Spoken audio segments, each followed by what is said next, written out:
Hola, buenos Hola. días. Hola, buenos días a todos desde para Iberoamérica y buenas tardes desde este lado del charco, desde España. Bienvenidos a este panel número 4 que tiene como título Impactos y perspectivas del COVID-19. Yo soy César Pombián, presidente de Iberaval.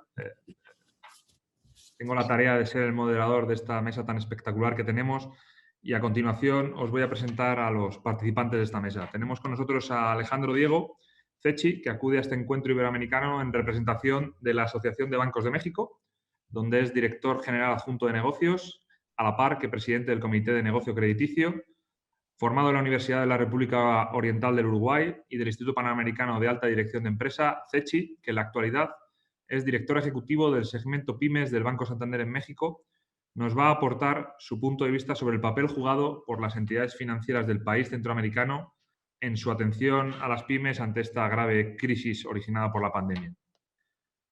También tenemos a Felipe Lega, que es director de la Unidad de Regulación Financiera del Ministerio de Hacienda de Colombia desde hace más de 3 años y tras haber pasado por la Superintendencia Financiera de Colombia y el Banco de la República.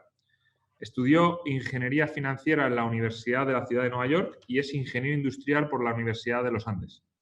Y nos va a aportar su valiosísimo punto de vista sobre cómo ha azotado el COVID-19 en Colombia. Y por otro lado tenemos a mi compatriota Alfonso Noriega, es director de Comunicación y Relaciones Institucionales del ICO, dependiente del Ministerio de Asuntos Económicos y Transformación Digital del Gobierno de España.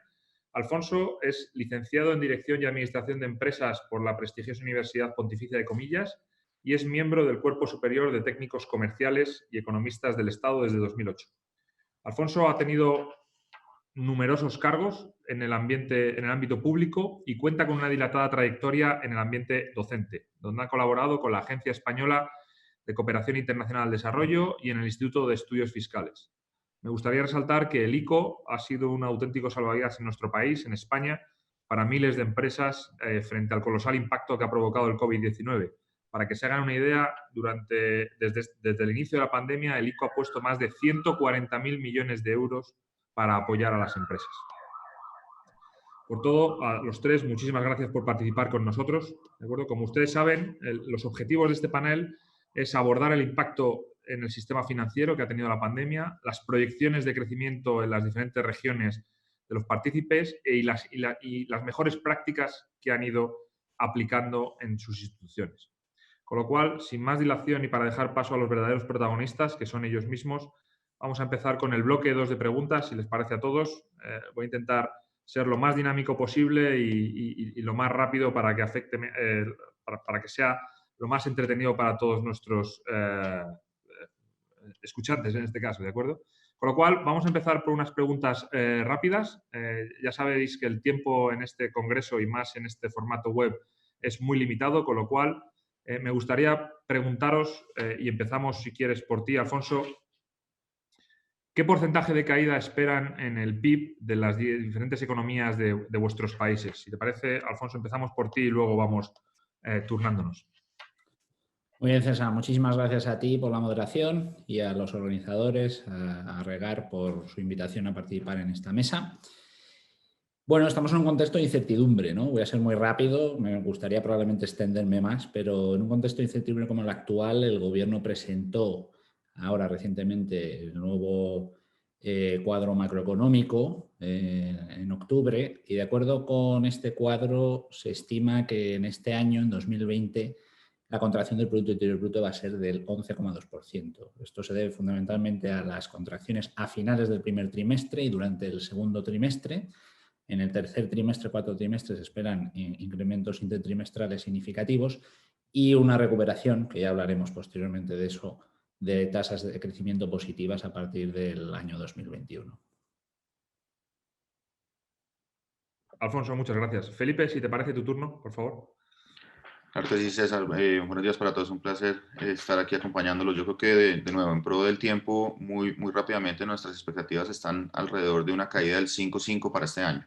Esto, pues, principalmente impulsada por obvias razones por la caída en el consumo de los hogares y en la formación bruta de capital.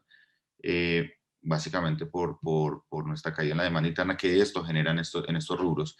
En nuestro caso, a diferencia de lo que mencionaba Alfonso hace un momento, tenemos un poco más movido en el año estos impactos. Estos impactos han estado particularmente concentrados en el segundo y tercer trimestre, y al contrario, y ya profundizaremos en ello un poco más adelante, vemos que la recuperación estamos esperando precisamente este movimiento en B de recuperación que todavía no tiene como los ritmos, obviamente, que permitan hablar de una recuperación y de que estamos al otro lado, pero pues nada, de nuevo dentro de este mundo de incertidumbre, como lo mencionaba Alfonso, que nos estamos moviendo todos en este momento, vemos esos órdenes de magnitud caída del 5.5 para este año. Muchas gracias, Felipe. Alejandro, ¿cuál es tu visión en México? Bueno, gracias primero por la invitación al panel de Regar. La verdad que obviamente fluctúan, depende si es Banco de México o la Secretaría de Hacienda, pero estamos esperando una caída entre el menos 7,5 hasta a menos 9, que es lo que pronostica el Fondo Monetario.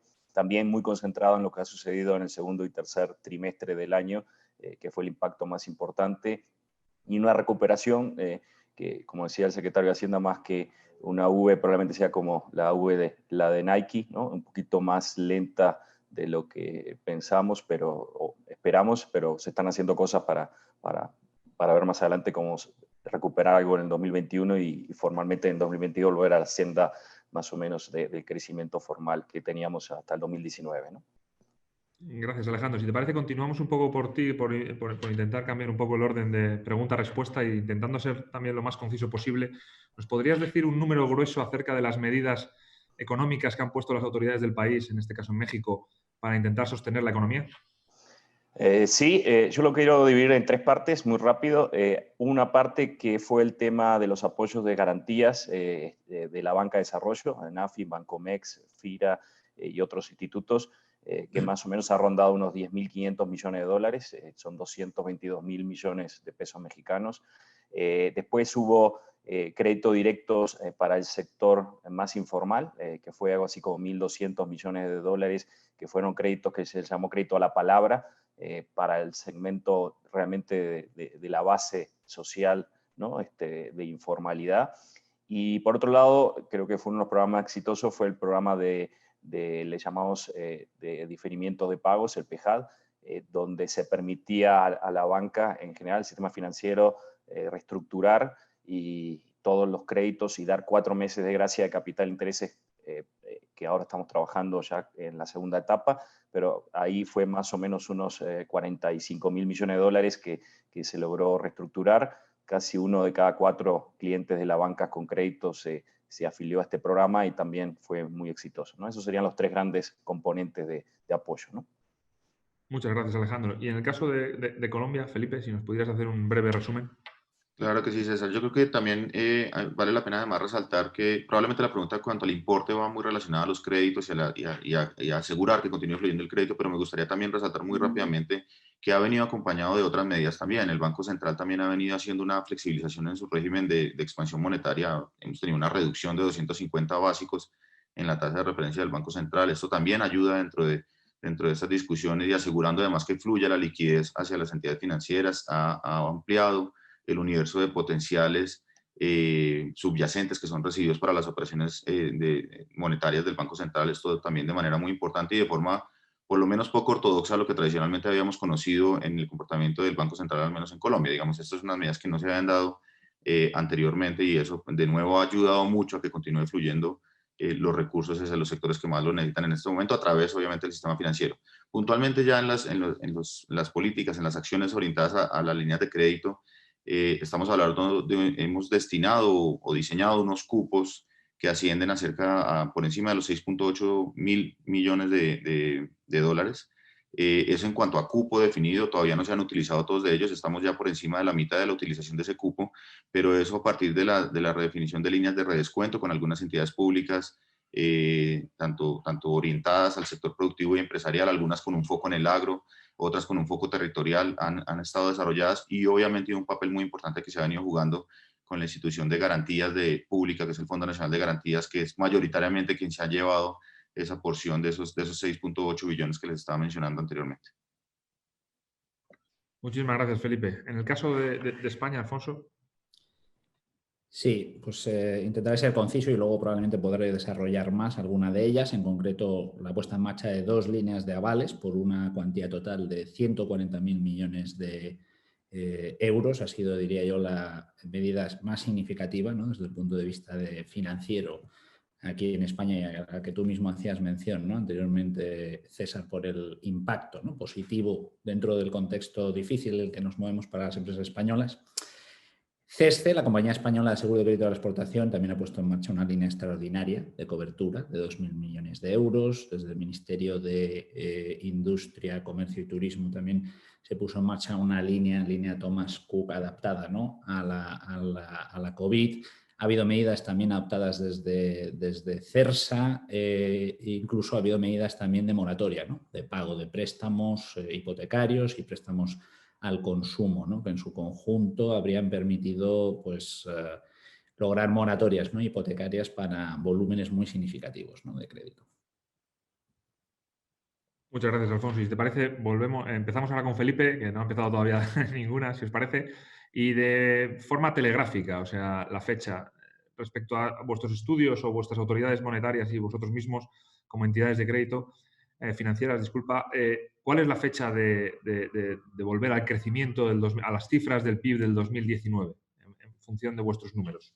Pues César, nos movemos obviamente en un escenario de incertidumbre, eso lo sabemos, pero la expectativa y las proyecciones que tenemos es que el 2021 vamos a tener un rebote muy importante. Estamos hablando de órdenes de crecimiento del 6.6%. Recordemos que nuestra caída estimada para este año es 5.5. Entonces, si efectivamente ese rebote lo logramos materializar y esto de nuevo en un escenario de incertidumbre que pudiésemos ver también qué tanto más se están extendiendo los impactos negativos, podríamos estar hablando que esa recuperación la alcanzaríamos en el 21. En el caso de México, Alejandro, ¿cuáles son las perspectivas? A ver, también, como decíamos, la incertidumbre es lo que manda y todavía no tenemos claro cuándo la reapertura sea total, pero las perspectivas son: Hacienda habla del 2022, probablemente además hacia el tercer y cuarto trimestre podamos tener números parecidos al 2019. Algunas calificadoras hablan más del 2023, casi 3 años, ¿no?, para recuperar los niveles previos, ¿no? Pero bueno, todo eso depende, como decíamos, si sale la vacuna, si, etcétera, etcétera, ¿no? Pasan muchas cosas en el medio. Muchas gracias. Y en el caso de Alfonso, por favor, en el caso de España. Bueno, en el caso de España, efectivamente, ¿no?, este año se espera, como en el conjunto a nivel global y de la Unión Europea, una contracción significativa del Producto Interior Bruto, pero se estima también, dentro del cuadro macroeconómico del Gobierno, publicado ahora en octubre, un crecimiento del 7,2% para el 2021. Esta estimación, además, no tiene en cuenta el nuevo plan de recuperación, transformación y resiliencia que se ha presentado recientemente, que además es un plan dentro del marco, ¿no?, del programa Next Generation EU. Y claro, en base a este programa, las tasas de crecimiento podrían verse significativamente incrementadas el año que viene, llegando incluso a niveles algo superiores al 9%, ¿no? Esto quiere decir que dentro de esa senda de crecimiento que se recuperará el año que viene, posiblemente en el año 2022 ya llegaríamos a recuperar los niveles de Producto Interior Bruto que teníamos antes de la pandemia, ¿no?, antes de la COVID, en el año 2019. Gracias, Alfonso. Esperemos, como bien ha dicho Alejandro, que el tema de la vacuna llegue lo antes posible para poder tener alguna estimación más cercana a todo esto, ¿no? Porque si no, estamos haciendo castillos en el aire de momento. Muchas gracias a todos. Por otro lado, otra de las aristas que vemos más afectadas por esta crisis, aparte del decrecimiento económico, y por supuesto eso lleva consigo un aumento de la tasa de desempleo y con una afección muy importante a nuestros nacionales. Entonces, desde vuestro punto de vista, y Alfonso, ya que tenía la palabra, ¿cuál es la caída que hemos tenido, el aumento de la tasa de desempleo que hemos tenido en España? Bueno, pues efectivamente, ¿no? Con la contracción del Producto Interior Bruto, pues ha producido un aumento de los niveles de desempleo. Es verdad que ha sido un aumento, no es tan significativo como en la crisis más reciente, la crisis económica y financiera desatada a partir del año 2008, ¿no?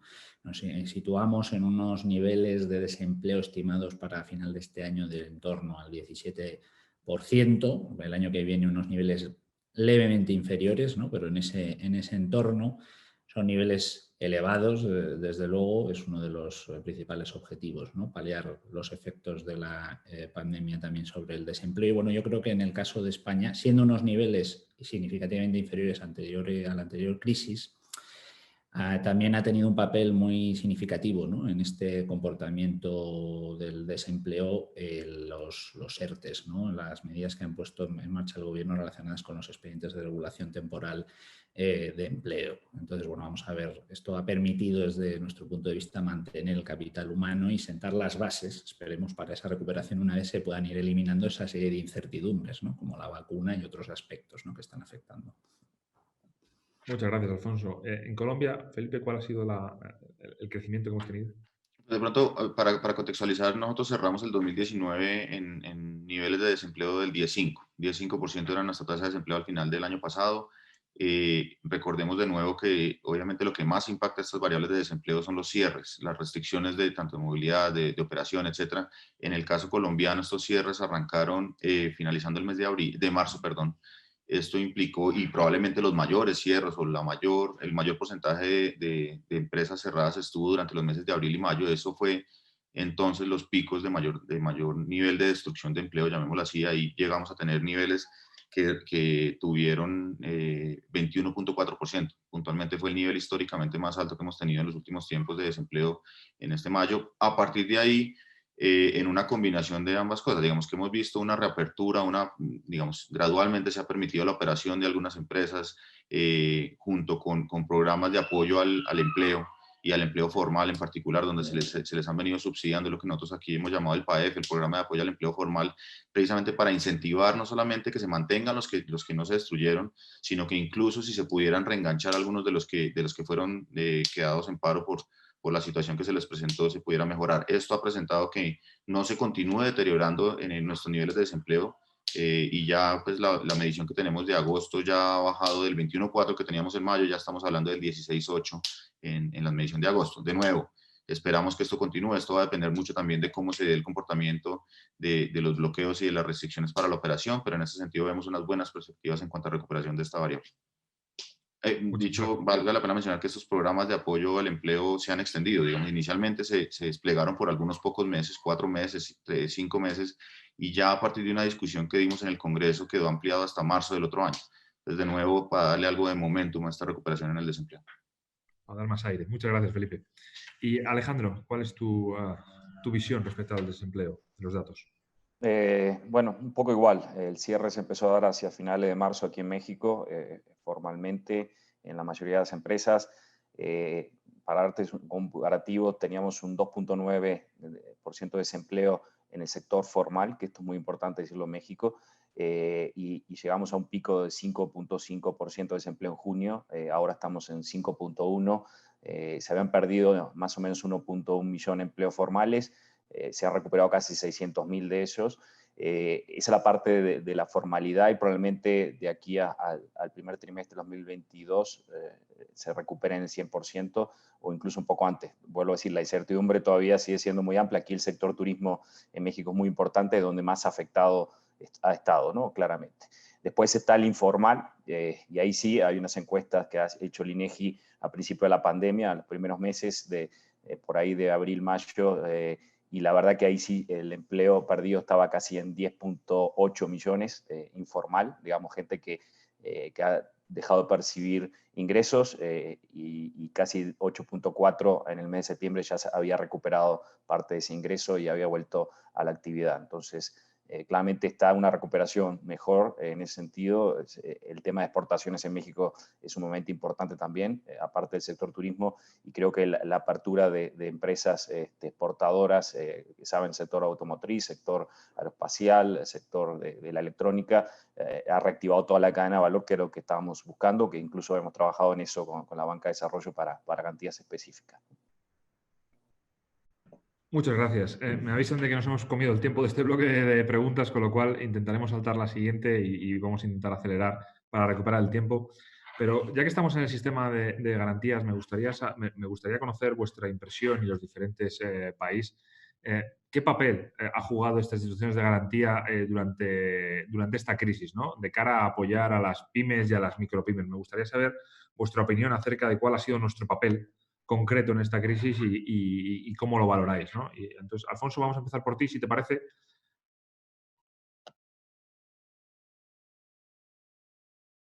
Perdonad, sí, ahí estamos, muy bien.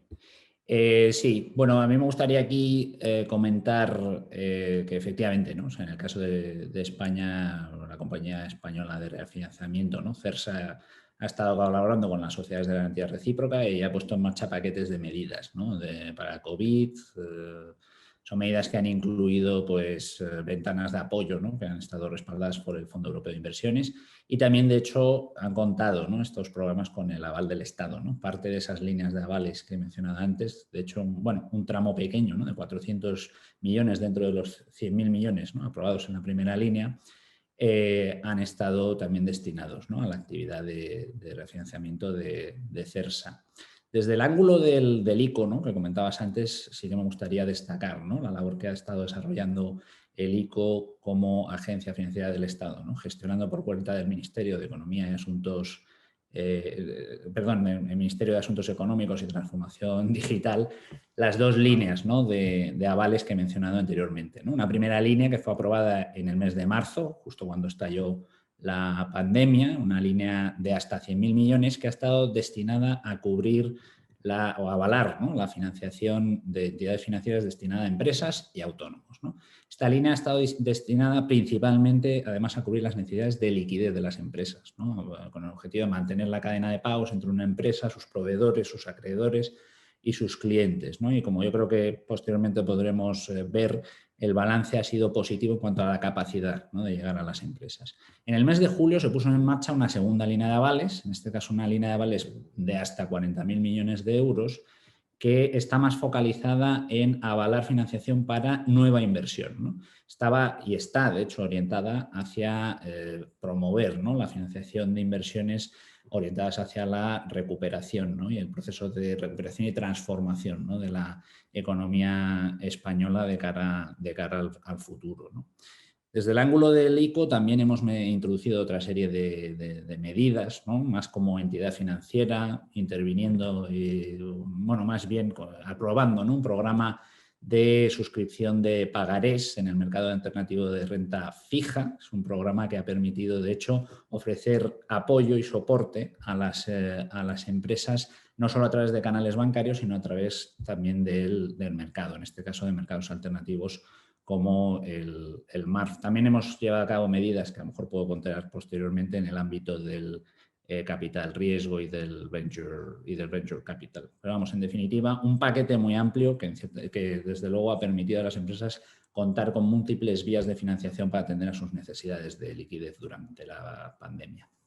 Muchas gracias, Alfonso. Y Alejandro, el papel que hemos jugado las SGR dentro de México, ¿cuál es tu valoración acerca de ello? Yo primero tengo una visión más del sistema en la parte de los bancos privados, pero yo creo que se han sacado buenos programas, por lo menos unos 4 dirigidos a atacar el problema del COVID. Uno muy particular que nos interesaba mucho, que era el sector, como decías, turismo, un impulso al sector hotelero y servicio turístico, que la verdad que ha sido exitoso. Otro a la cadena de valor que le llamamos programa TIMEC con la banca de desarrollo, tanto con Bancomex como con Nafin, y otro para estados que se sacó, llamó Impulso Estatal. Yo creo que esos 3 fueron los grandes programas.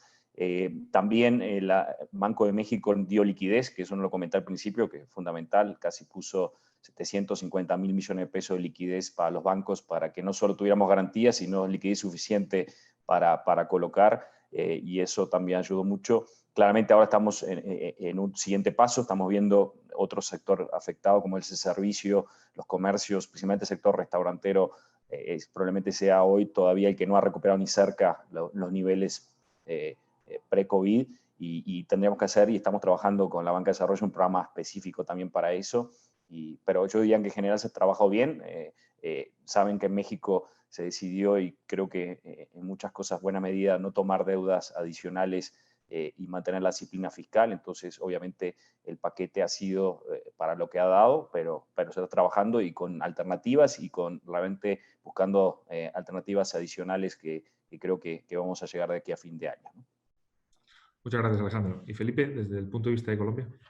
Sí, correcto. O sea, yo creo que, de nuevo, en la misma línea, como lo han comentado tanto Alfonso como Alejandro, yo creo que la clave ha sido ir viendo cómo van desarrollándose las diferentes necesidades a lo largo del tiempo. Esto además ha sido un tema que se ha extendido mucho. Nosotros, en el caso del Fondo Nacional de Garantías, que es el instrumento que tenemos, el vehículo, la entidad que tenemos pública para este tipo sí, para garantizar y que continúe fluyendo el crédito, que en un contexto de riesgo se ha venido abordando de forma gradual. Digamos, en primera medida y muy importante, se capitalizó en forma importante, 3.2 billones de pesos se le inyectaron de capital para que precisamente estuviera preparado para atender garantizar montos importantes de créditos en pesos. Entonces, esto fue una primera medida que se hizo muy rápidamente y permitió comenzar a tener todas estas discusiones que estamos teniendo.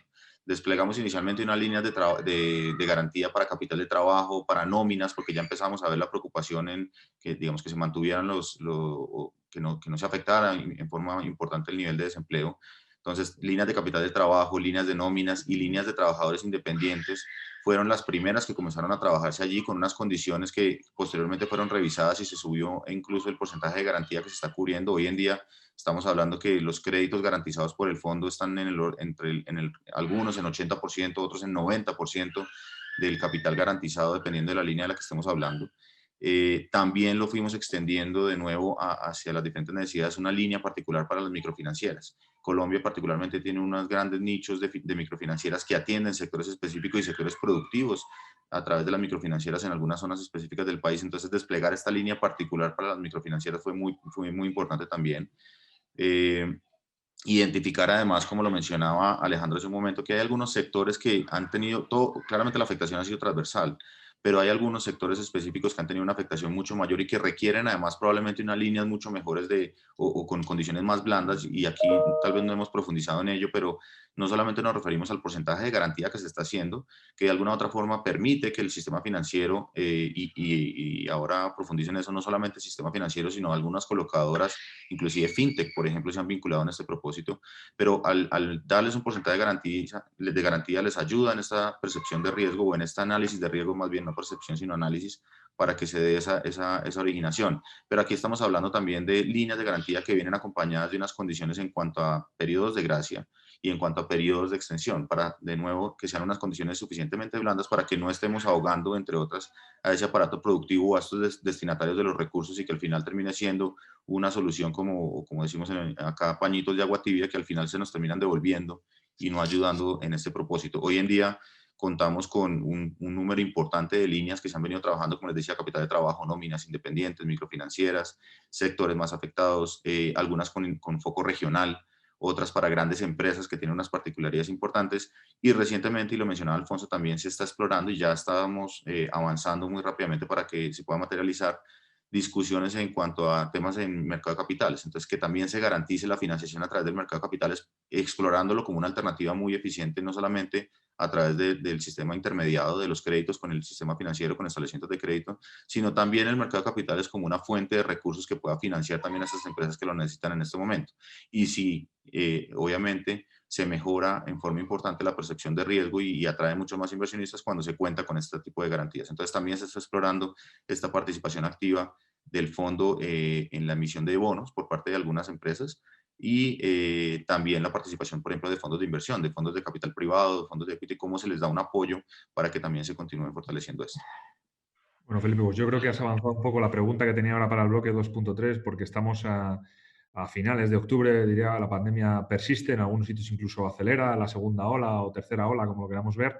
Entonces, nos encontramos en un momento en el cual hay muchos negocios que están al límite, los cuales tienen que mantenerse, y Alejandro lo ha dicho muy bien, el sector todo de restauración es muy complicado, está muy complicado, y es el momento de implantar nuevas medidas, porque parece ser que esto, por desgracia, en la incertidumbre en la que nos movemos, va a continuar. Entonces, desde vuestro punto de vista, y si te parece, Alejandro, empezamos por ti porque has abierto este melón, ¿qué soluciones apostaría por implementar, no solo desde el marco de las SGR, sino también desde el aspecto de seguir aportando oxígeno o financiación a las compañías para que puedan seguir abiertas cuando todo esto pase?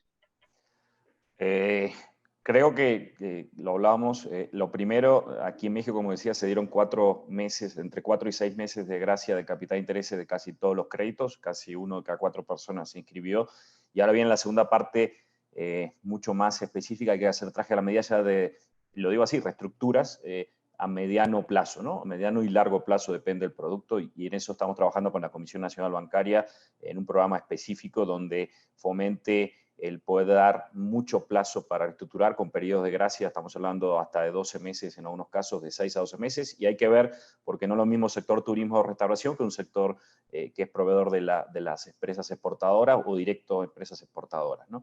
Ese es un gran paquete que estamos trabajando, creo que es fundamental. Primero, darle tranquilidad, aire y que puedan pagar los créditos que hoy tienen vigente. Y la segunda es cómo atacamos a sectores que probablemente necesiten liquidez.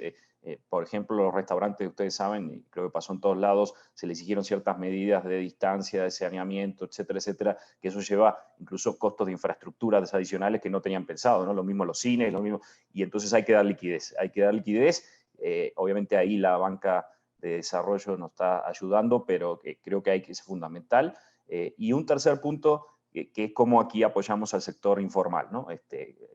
Ya lo hizo en su momento el gobierno de dar créditos directos por casi 1.200 millones de dólares, crédito a la palabra, pero esa informalidad en México es mucho, tiene que apoyarse y buscar las formas de la inclusión financiera, de apoyos, e inclusive usando canales digitales, que es otro punto que hemos aprendido como bancos en este momento, ¿no? El crecimiento digital y cómo apoyar a nuestras empresas para que refuercen esos canales, ¿no? Este sería el tercer factor, ¿no?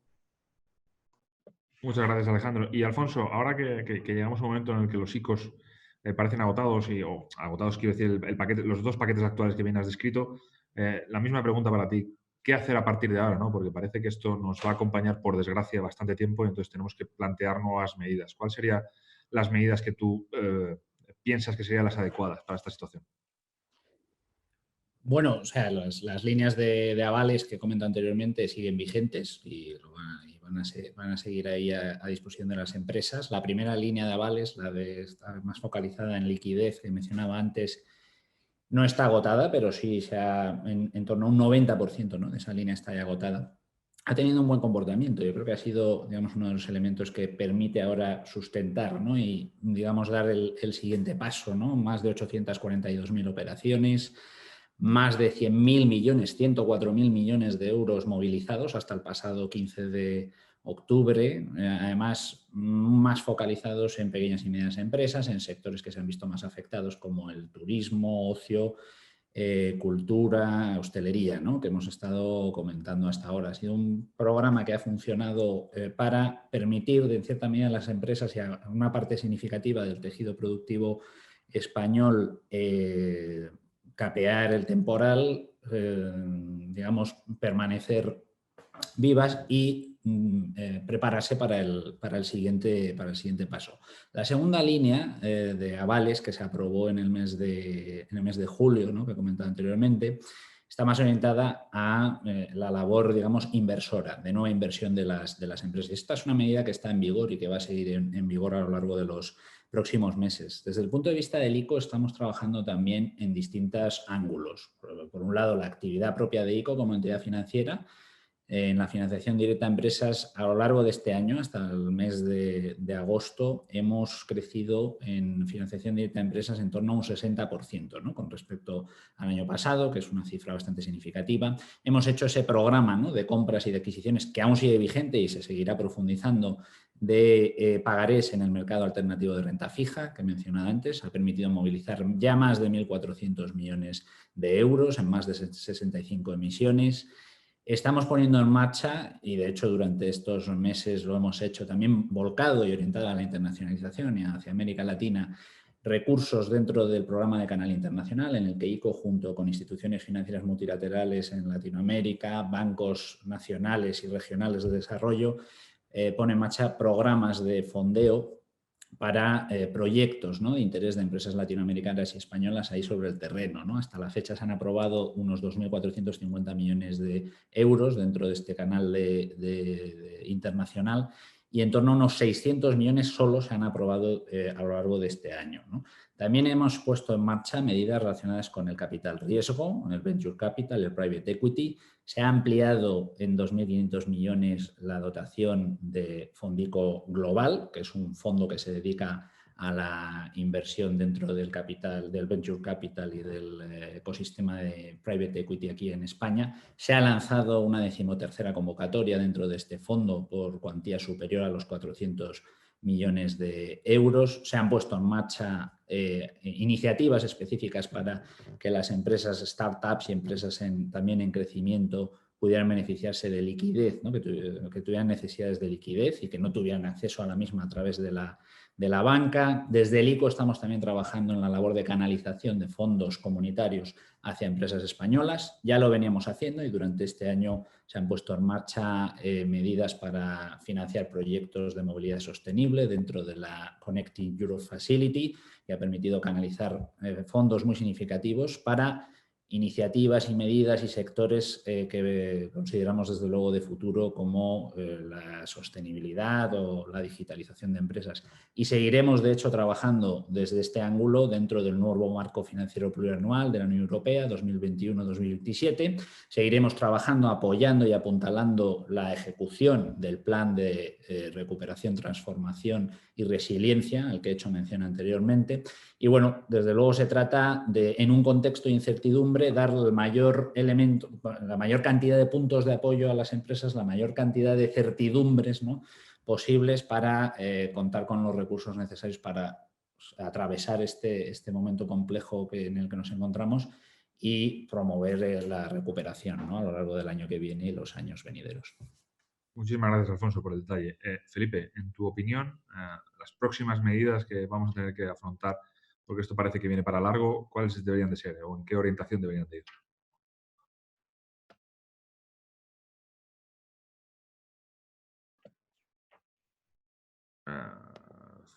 Felipe, creo que lo hemos perdido. La conexión, si no me equivoco. Felipe, ¿me oías, Hola. por favor?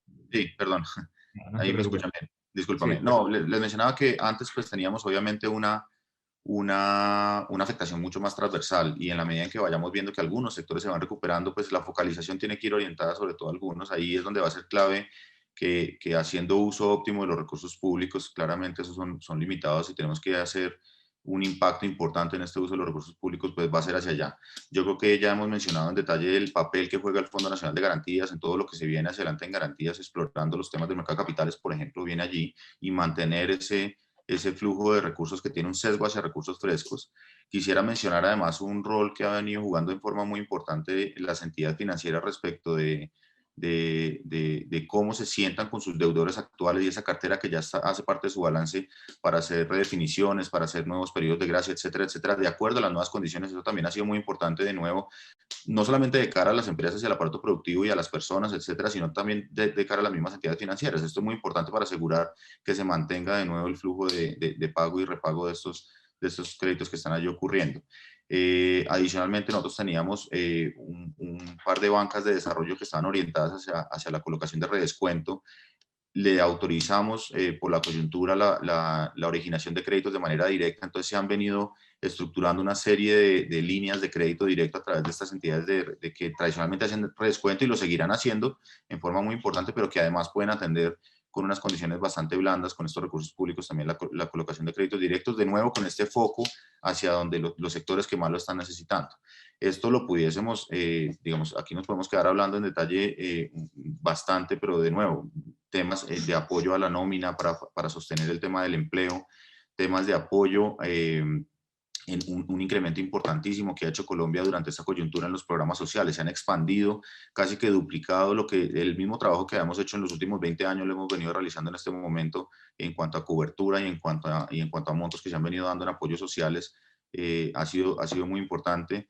Yo creo que, digamos, son elementos que se van construyendo en el camino, muy importante y se ha mencionado y lo tenemos contemplado dentro de nuestra política pública, continuar esta senda de digitalización que veníamos, esta senda de adopción de las tecnologías que nos van a permitir en forma mucho más eficiente llegarle a todos, y eso sí que sí a través del mercado de capitales, que ha sido uno de los propósitos que recientemente ha estado dentro de los objetivos estratégicos y que puede ser una fuente muy importante de financiación de todas las necesidades que nos salen en este momento. Esto digo en adición a las líneas y a todas las acciones que vienen andando hasta el momento. Perfecto. Felipe, pues mira, me pones también para una pregunta telegráfica, un sí o un no, por favor, a los asistentes, porque nos quedan 3 minutos Pero nos preguntan, Beatriz nos pregunta lo siguiente. ¿En su entidad o país se permite la legalización de créditos o de garantías con firmas digitales o es obligatorio el trámite presencial? Con lo cual, con un sí o un no, por favor, y cerramos en breve, ¿de acuerdo? Muchísimas gracias. Sí se puede con firmas digitales los créditos, se ha avanzado mucho en eso. Alejandro. Sí, excepto como hipotecario, que todavía sigue siendo ante notario. De acuerdo. ¿Y Alfonso? En el caso de España sí, pero bueno, también depende de la política que decida aplicar cada una de las entidades bancarias, ¿no? Financieras. Vale, de acuerdo. Pues sin más, vamos a proceder a cerrar este panel en tiempo. No ha habido tiempo para más. Tenemos alguna pregunta más a la cual me disculpo por no haberle contestado. Se le va a contestar por privado, por supuesto, y se la haremos llegar a cada uno de los panelistas. De hecho, Felipe, eres muy popular. Tienes alguna pregunta más, con lo cual se te hará llegar para que puedan responder. Agradecer a Alfonso, a Felipe y a Alejandro, que las agendas son muy complicadas, su presencia de aquí. Y el mensaje es que siempre que llueve acabará escampando. Tardará más o tardará menos, pero acabará escampando y aquí tendremos a las entidades financieras, a las sociedades de garantía recíproca, a los gobiernos, intentando apoyar para que el máximo de empresas posibles, pymes y autónomos continúen abiertos después de que esta terrible pandemia haya pasado. Sin más, agradeceros a todos los que os habéis dedicado un tiempo a conectaros y nos habéis escuchado.